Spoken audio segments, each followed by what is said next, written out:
This is a story I wrote called Pizza at Auntie's. When I was a kid, I went to my auntie's every Wednesday night for pizza. "Happy hump day," she'd say every time she opened the door. The stale smell of a mountain-high stack of pizza boxes and cigarette smoke constantly wafted through the air of her tiny apartment. I remember being assigned to dish duty one night after dinner. I was to carefully dump the crumbs from each pizza box into the garbage and then place the boxes in a neat stack back on the counter. "What are all of these for, Auntie?" I asked her. "One day they may come in handy," she answered. The stack eventually grew to the top of the fridge and then onto the floor surrounding the fridge. I wondered if she used them as containers to bring her lunch to work in. Auntie used to collect wind chimes too. She'd hang them using long pieces of yarn off the bottom balcony railing of her upstairs neighbor's suite. When it was windy out, they'd make music and the neighbors would complain about how loud it was. One night, the man who lived above Auntie and whose balcony she'd hung the wind chimes off of began cutting them down. Auntie stormed out with her broom and started hitting his hands.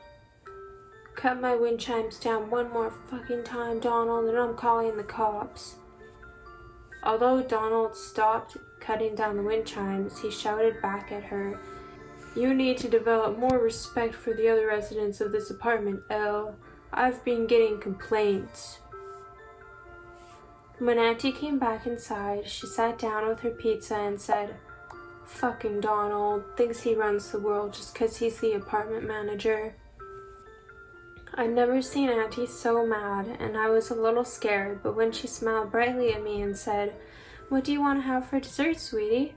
I figured the problem was just that fucking Donald guy. After that, I would recognize him in the foyer, checking his mail every time my mom would drop me off. I'd try to glare at him, but he would just smile at me and ask me how I was doing. Fucking Donald. When I told my mom about Donald and the wind chimes, all she said was, "Your auntie is a little loopy, but we love her all the same." But wasn't Donald the loopy one? I asked myself. I felt confused. One night after pizza, Auntie said to me, "It's time to do something with these pizza boxes, Chenise. Let's go."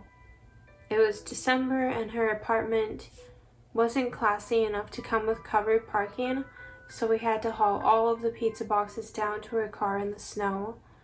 I remember almost slipping on the ice because I was carrying a stack of pizza boxes so high I couldn't see what was in front of me. "Be careful, Chenise," Auntie yelled. "I don't need to be taking you to the ER." "Okay," I whimpered. Finally, on our 10th trip, we had gotten them all into her car. The back seat and the passenger seat were crammed full. "Where are we taking them, Auntie?" I asked her. "We're not taking them anywhere right now.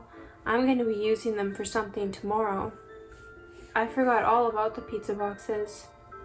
The following week, when my mom drove me to my auntie's house, I asked her why Auntie was never able to drive me herself. "Your auntie doesn't have a car, dear," my mom answered. "She doesn't even have a license." When we arrived, I saw Donald in the foyer.